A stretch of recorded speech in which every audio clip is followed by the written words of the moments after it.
Now at 6, we're learning new information about a family tragedy, one made public because of the family of the owner of the Knaus Berry Farms. The South Florida landmark reopened for business today, even as co-owner Rachel Knaus Grafe is in the hospital following a severe beating, allegedly at the hands of her own son.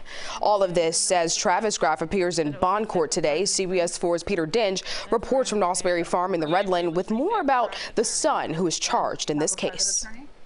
The son who was accused in this case has a criminal history and a traumatic brain injury from 2 decades ago.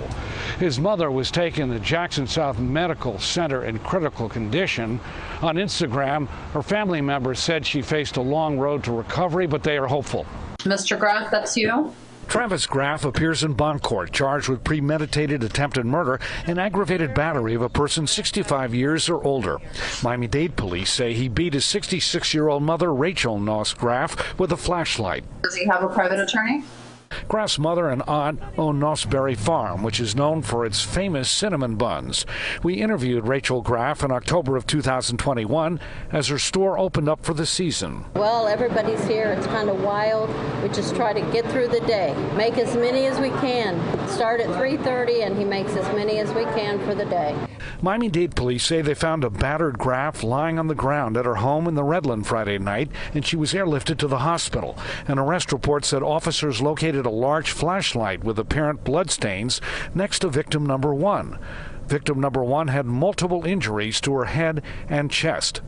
Grafe's husband, Herbert, had bruises to the left side of his temple. Police say after beating his parents, Grafe took off on a golf cart and went to a neighbor's home. There were a number of phone calls. In one of them, a witness reportedly told police that he heard Grafe tell him that he killed his mother and told his father he would kill him too if he did not receive any money. A review of Travis Grafe's records shows he had a traumatic brain injury 20 years ago after an ATV crash. In 2013, he was arrested for assault, burglary, and possession of a firebomb. The charges were dismissed because he was found to be mentally incompetent. The judge in this case held Travis Grafe without bond after finding probable cause. She also ordered him to stay away from his parents. Family members say his father is expected to make a full recovery.